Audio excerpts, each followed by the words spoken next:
देवीच्या उंच शिरावर फडकतो भगवा डौलाने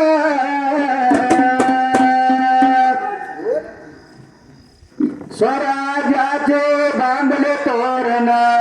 माझ्या बाल शिवबान या दुनियेमध्ये होऊन गेला राजा ऐसा महान मातृभूमीच्या रक्षणासाठी शूरवीरांचे बलिदान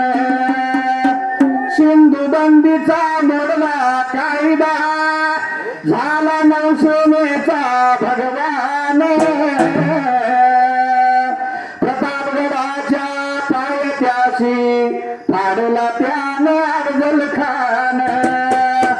कल्याण प्रांताच्या सुभेदाराची सुन होती मोठी रूपवान परितीच्या पुढे नमवनी मान परनारीचा केला सन्मान परस्त्री नाते समान ऐसा मानित राजा चारित्र्यवान बलात्कार्याचे तोड हात पाय ऐसे काढले फरमान अशा वर्षणाचा वरदास्त शिरावर घेऊन थाप मारू डिंबाड्या ताल धरून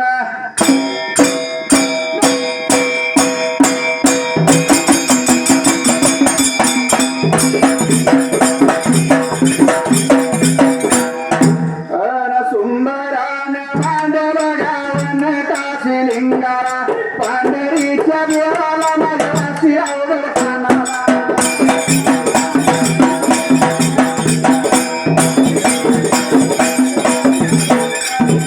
देवा चरण वंदन घाला विजय गंतावा तिसऱ्या तेजा देला गावी सबळगा तानाला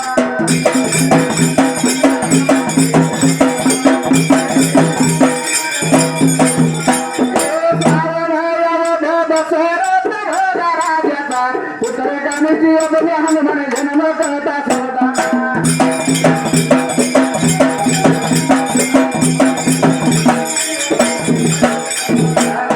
त्याच हे डिगडा पहिल्या तेजावलीला दशरथ राजा योधेच्या बळगा घालीला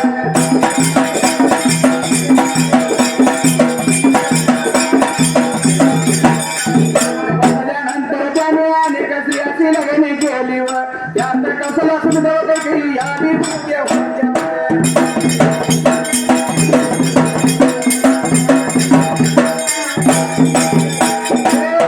कसला पटराणी कर हरडती राणी होती त्याने मोठ्या बगाने राज्य केले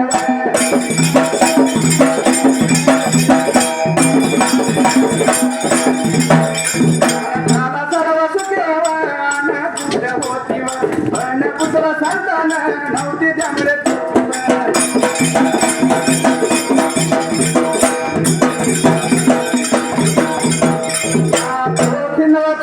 दूर दिशे बघा शब्दाला प्यारी ग्राप संतरावा ऐका पुढल्या बाजूला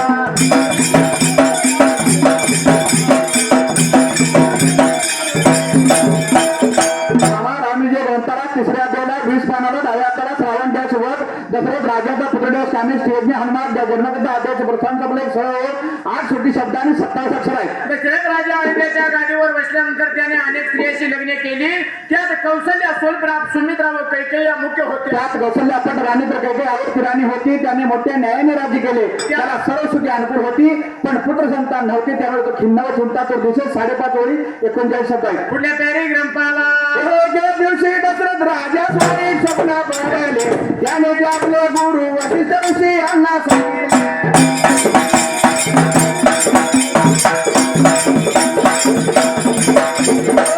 राजा म्हणाले स्वप्न वाईट आहे पण त्याचा शेवट चांगला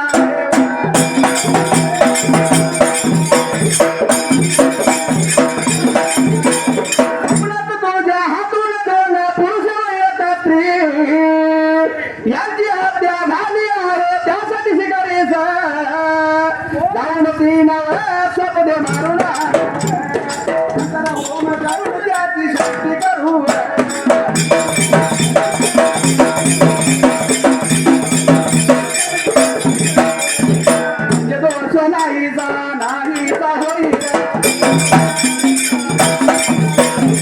एके दिवशी दशरथ राजास वाईट स्वप्न पडले. त्याने ते आपले गुरु वशिष्ठ ऋषी यांना सांगितले. वशिष्ठ राजाच म्हणाले, स्वल्पराव अवतरणचिन्ह स्वप्न वाईट आहे, स्वप्न पुराण, पण त्याचा शेवट चांगला आहे. स्वप्नात तुझ्या हातून 2 पुरुष 1 स्त्री यांच्या हत्या झाल्या आहे. त्यासाठी शिकारी जाऊन 3 शापने लावणार, नंतर होम करून त्यांची शांती करून म्हणजे दोष नाहीसा होईल. अवतरण चिन्ह पूर्ण दर्गा शब्द आहे, 6.5 55 शब्द आहे. कुठल्या पॅरेग्राफाला वशिष्ठ या ऋषींच्या आज्ञेप्रमाणे राजा मृगयासाठी आगण्यात आला.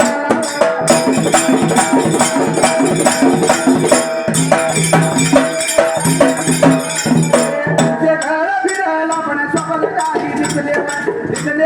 हाईवर सुदयास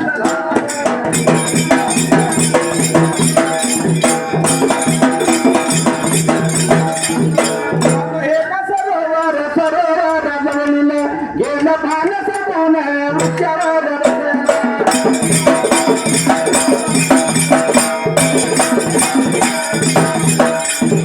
आता शपथ भांगीवर पिण्यास येईल व आपणा शिकार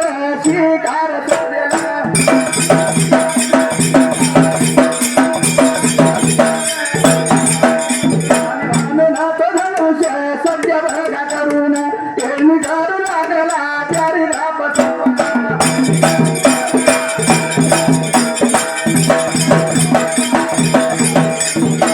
वशिष्ठ ऋषींच्या आज्ञेप्रमाणे राजा मृगयासाठी आरण्यात आला. पुष्कळ फिरला पण शापट काही दिसले नाही. सुरुवात झाला सौम्यान. तेव्हा तो एका सरोवर पानसपणे उभ्या करा 21 पानाला. वृक्षावर बसला. आता शापट पाणी पिण्यास येईल, आपला शिकार सापडेल म्हणून तो धनुष्य सज्ज करून पेहणी करू लागला. पेरगा संपला. कुठल्या पॅरेग्राफाला दैव बघा गतीने याच बघा आता मार्गाने मित्र भक्त ब्राह्मण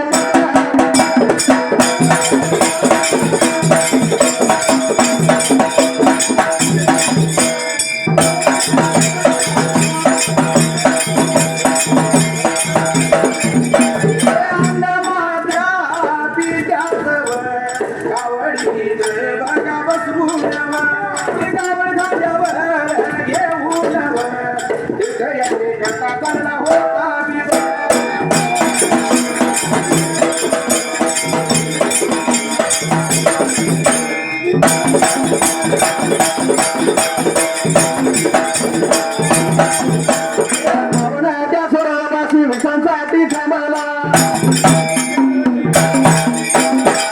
आई वडील त्याला बघा म्हणाले, मला तहान लागली बघा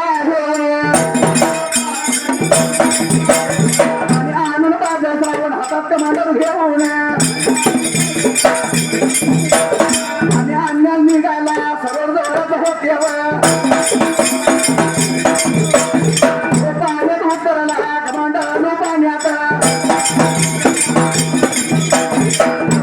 बुडबुडाचा आवाज या झाडावर दशरथ राजावर कानी बघा पडला.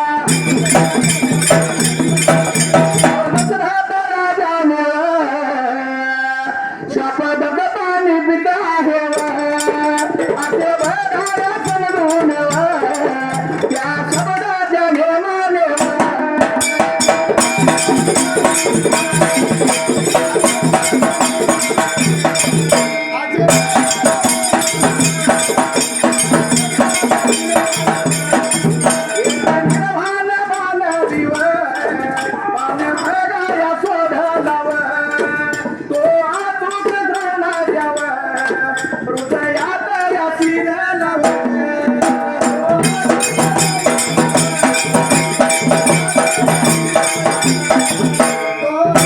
Oh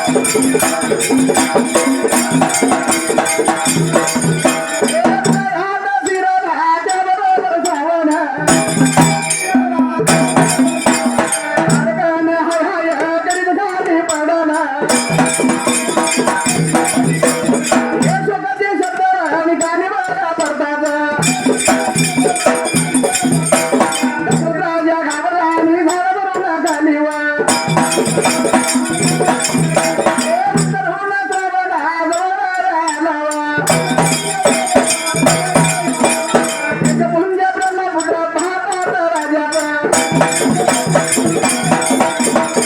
वाईट वाटले त्याच्या ब्रह्मात्य बदला करू लागला तेव्हा श्रावण म्हणाला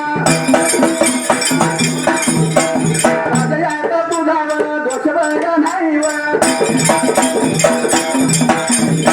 शोध करू नकोस माझ्या हरी बापावर आणि तमळत तमळत आहे पाणी घेऊन पाज नंतर पाणी संपलं दैवगतीने त्याचबरोबर श्रावण नावाचा मातृमित्र भक्त ब्राह्मण पुत्र स्वरूप अंध नात्या पित्यात गावडीत बसून पिकावर खांद्यावर घेऊन कीर्तीयात्री करता करणं होता श्रावण त्या सरोवरापासून विश्रांतीसाठी थांबला तेव्हा आईने सोडून त्याला म्हणाले स्वरूपराव अवतरण चिन्हात अन्नाला तहान लागले हो पाण्यानंतर अवतरण चिन्ह पूर्ण श्रावण हातात कमंडल घेऊन पाणी आणण्यास निघाला सरोवर जवळच होते तो पाण्यात उतरला कमंडल बांधून पडताना बुरडाचा आवाज झाला तो दुसऱ्याच्या कानी पडला त्यावेळी बसत राजाने शपथून पाणी पिता हे स्वल्पविराम असे समजून त्या शब्दाच्या नियमाने गिरवान भान सोडला तो अचूक श्रावणाचा उद्रेक शिरला त्यावेळेस श्रावण धारकन हा करत खाली पडला हे स्वतःचे शब्द कानी पडतात दशरथ राजा घालवला आणि झाडावरून खाली उतरून श्रावणावर आला ते जे कोण दुसऱ्या उतरात पाहतात राजा फार वाईट वाटले तो त्याकडून हाताकडे शोध करू लागला तेव्हा श्रावण म्हणाला स्वरूपराव अवतरण चिन्हात राजा स्वरूपराम या तुझा दोष नाही तू शोध करू नकोस माझ्या आईबाप तहानीने तळमळत आहेत त्यांना पाणी नेऊन टाक नंतर शब्दाला पान संपले डाव्या पाना पुढल्या पानाला सुद्धा कशी असाय 22 पानाला ही हकीकत सांगाव पाणी प्यायल्याशिवाय त्याच काही सांगू नको नाही तर ते पाणी न पिता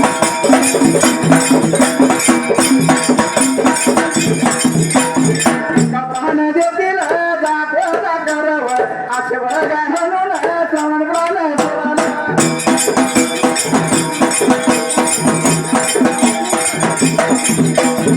बरोबर दशरथाचं फार दुःख झाल्यावर नेत्रातून अश्रुधारा सुरू बघा झाल्यावर अशा स्थितीत राजाचं श्रवणाच्या उर्ध्वहंदनाच्या पिकास पाणी पाणी लागलं त्याला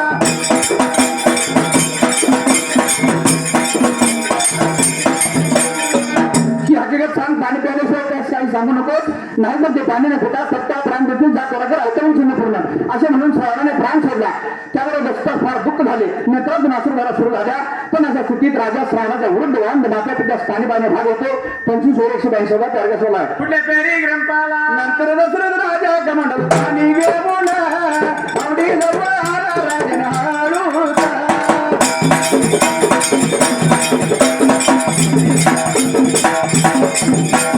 कमंडल श्रावणाच्या पित्याने कोणच लावला तेव्हा त्या गुड्या पित्याने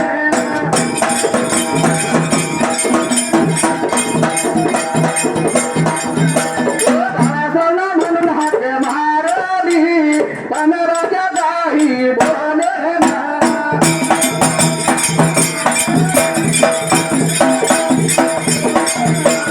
तेव्हा ती दोघेही म्हणाली श्रावणा तू बोलत आहे का नाही रात्री बांधून आले म्हणून तू न राघवा आला गायवा पाडसा बघावा बोलला नाही तर आमचे बघा प्राणावा पुढे होतील तू आमची शेवावा चाकरी करून दमला बघा आम्ही जाणार तो एक शब्द घरीवा नाही तर आम्ही पाणी पिणार नाही वा नंतर दशरथाच्या कमंडल पाणी घेऊन पडलो आला राजाने हळूच कमंडल श्रावणा तिथे तोंडासणारा स्वर फिराम तेव्हा दौड पितेने अवतरण चिन्हात बाळा श्रावणा अवतरण चिन्ह पूर्ण म्हणून हाक मारली पण राजा काहीच बोलला ना तेव्हा ती दोघेही म्हणाली स्वप्राम शिखरावतरण चिन्हात बाळा श्रावणा स्वर फिराम तो ओळख का नाहीच प्रश्न चिन्ह एवढं रात्री पाणी मागितले म्हणून तुला राग आला काय प्रश्न चिन्ह पाडायचा बोल तू बोलला नाही तर आमचे प्राण व्यापून होतील तो आमची शेवट्या चाकरी करून दमला असे आम्ही जाणतो एक शब्द जरी बोलला नाही तर आम्ही पाणी पिणार नाही अवतरण चिन्ह पूर्ण गद्देमध्ये झाले पुढल्या गड्ड्या हे त्यांचे निर्धाराचे भाषण ऐकतात दशरथाने माझ्या हातून केलं सांगा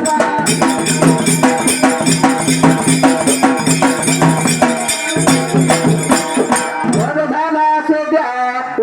सर्वांना सांगितले तेव्हा तर वृद्धांच्या शोकास पारावर उरला बघा नाही वगरा बघा घाटाचे दुःख त्यांनी सहन केलं बघा तेव्हा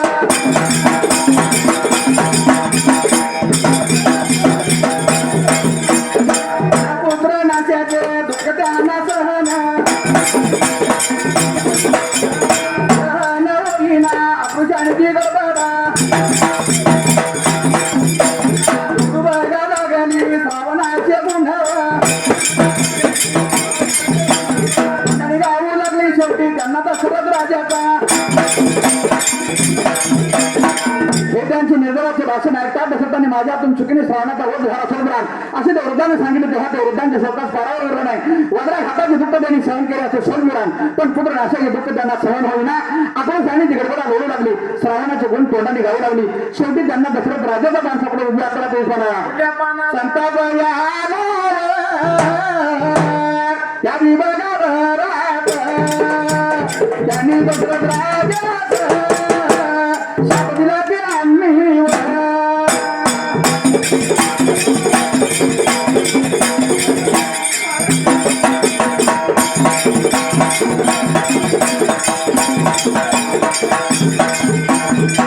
पुत्र करुणाया नकोवा प्रमाण तोही पुत्र करुणा करुणाया नरशीला ही शाप बांधिवा भगवानी उच्चारून सावन म्हणून बघा वृद्धांनी प्राण बघा सोडला राजाला त्या वेळी फारच दुःख बघा झालेवा तर त्या तिघांचे दहन करून राजा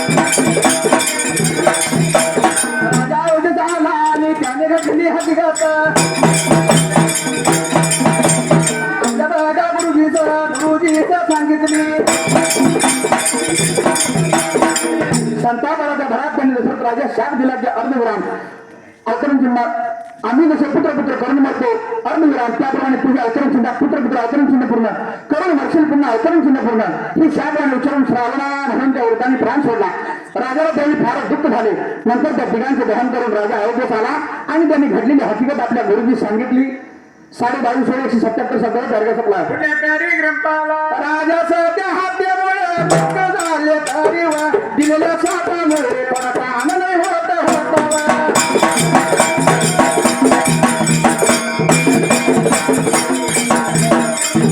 कारण त्याच्या मनात पुत्र भक्तीच्या आशा निर्माण झाली हा आनंद सामान्य नव्हता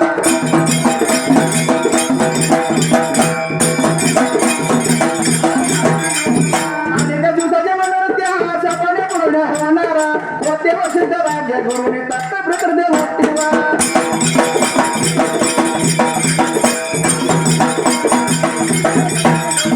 शांती केली राजाने खूप अन्नदान करून वस्त्रभूषण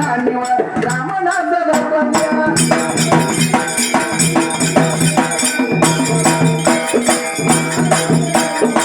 बघा राजाचे मन शांत झाले राजाच्या हत्येमुळे दुःख झाले सुलतान तरी दिलेल्या शापामुळे थोडासा आनंदही होत होता कारण त्याच्या मनात पुत्र प्राप्तीची आशा निर्माण झाली हा आनंद सामान्य नव्हता अनेक दिवसाच्या मनावर त्या शापाने पूर्ण होणार होते वशिष्ठ राजगुरूने त्याची मोठी शांती केली राजाने खूप अन्नदान करून वस्त्रभूषण आणि ब्राह्मणास गौरवले तेव्हा राजाचे मन शांत झाले 6.5 50 तारखे संपला यानंतर शाप मोठा पृथ्वीवर या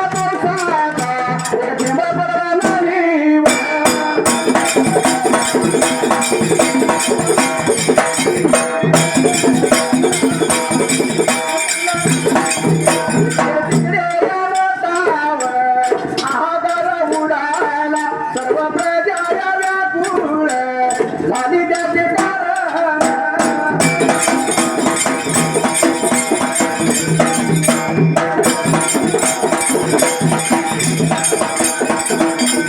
असे बघा होते की पुरसे परवा नामक दैत्य भर राजाने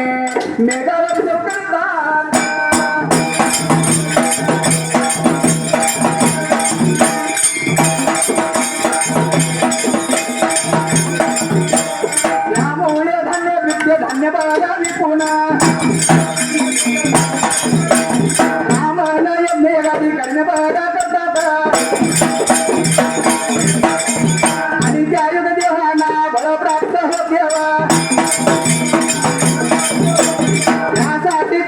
मेघास मंदिर दाखवले त्यामुळे वर्ष दुष्काळ पडला आता देवांचे बळावा कमी पडेल म्हणून त्याने गेलं पाणी संपून यानंतर देशात मोठा दुष्काळ पडला पृथ्वीवर पावसाला एक थेंब पडला नाही जिकडे तिकडे मोठा हाहाकार उडाला सर्व प्रजा व्यापून झाली त्याचे कारण असे होते की शौपुराण वर्षभरा नामक दैत्य राजाने हे वर्षाव करतात त्यामुळे धान्य मिळते धान्य विकून ब्राह्मण यज्ञ यागाची कर्मी करतात आणि त्यावेळेला देवांना बळ प्राप्त होते त्यासाठी त्यांनी मेघास बंदीत टाकले त्यामुळे 12 वर्ष दुष्काळ पडला आता देवांचे बळ कमी पडेल म्हणून त्याने पान छापलं उजव्या हाताला 23 पानाला पुढल्या पानाला सुरुवात कशी असायला 24 पानाला देवाशी युद्ध केले दैत्य गुरु शुक्राचार्य त्यास सहाय्य करीत या देवा देवांचा पराभव होऊ लागला नरदनी इंद्रास सांगितले की पृथ्वीवर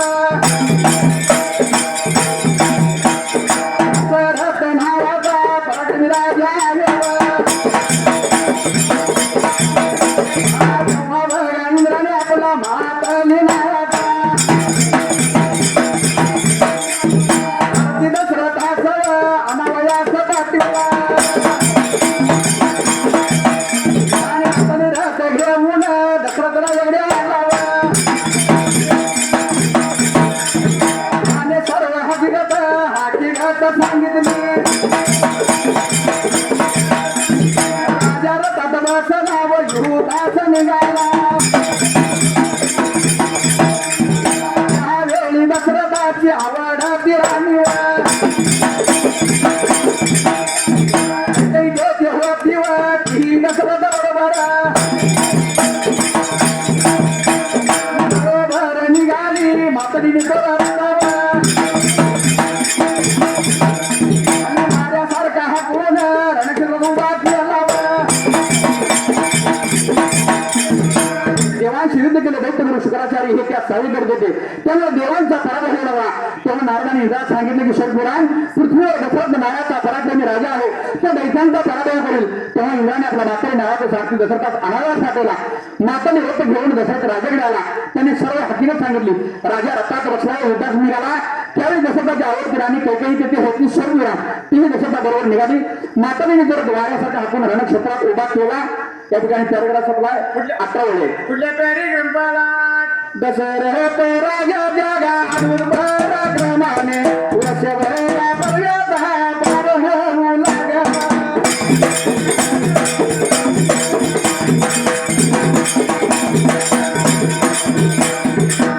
बघा पाहून शुक्रा बघाचार्याचा राजा बघा लावा त्यांनी एका दिव्यावर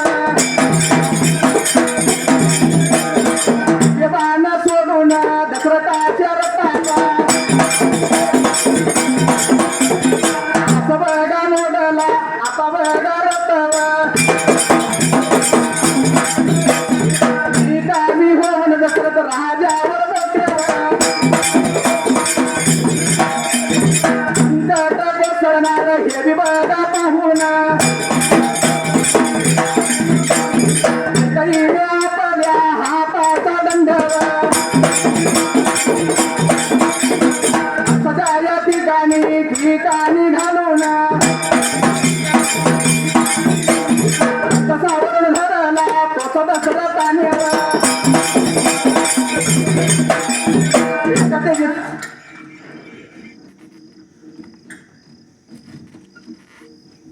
मामा हा पुण्यश्लोक राजमाता अहिल्यादेवी होळकर आणि युग पुरुष हा छत्रपती शिवाजी महाराज शिवाजी महाराज यांचा आज राज्याभिषेक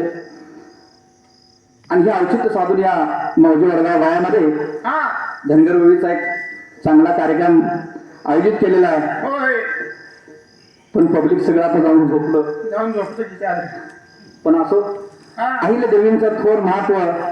त्यांचं काय कार्य आहे हिमालय ते कन्याकुमारी पर्यंत फक्त मावळा प्रांतापुरतं मर्यादित नसून हा अखंड भारत देशामध्ये त्यांचं काम आहे, कार्य आहे, दूरदृष्टी आहे.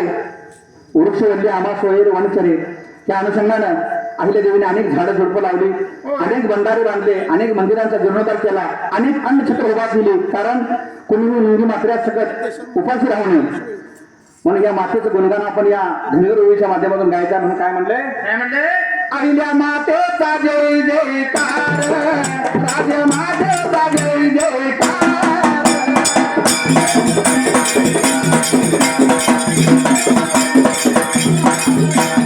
अहिल्या जय मल्हार, जय अहिल्या जय मल्हार, राज मातेचा जय जयकार. अहिल्या देवीचा जय जयकार.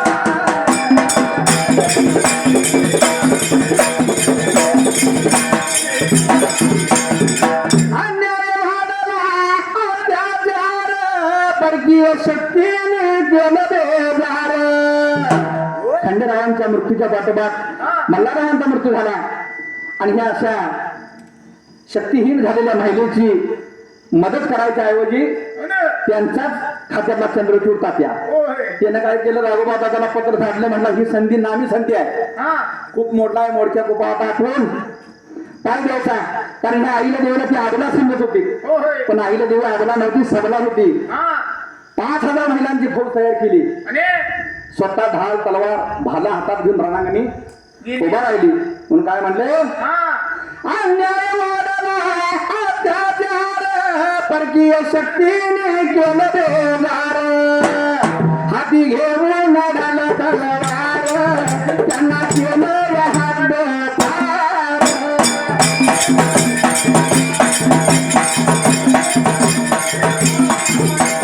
देवीचा जय जयकार, राज मातेचा जय जयकार.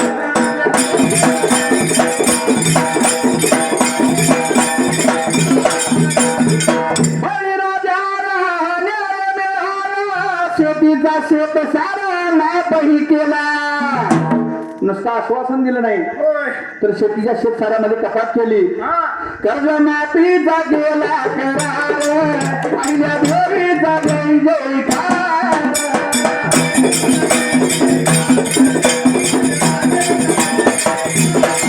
अहिल्या देवीचा जय जयकार,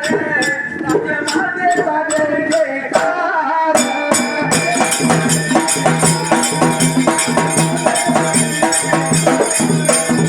वासी घरात अवघड घाण, शाहीर युवराजी करते पवन. या 2 युगवर्षांना करतो मुजरा याद त्रिवार, अहिल्या देवीचा जय जयकार.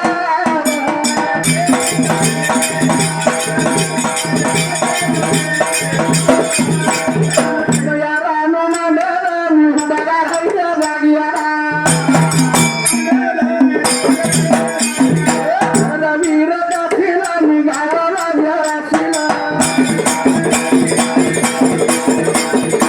अशी खंडक हवा जरा शेवट वाची नगरा. देवाचं नाव म्हणून बाहेर देवत्या पडून, बळान रात्र विरोधाच्या गाडीला. अशी माझ्या गावाचा ते बुडक्याच्या पुलीचा.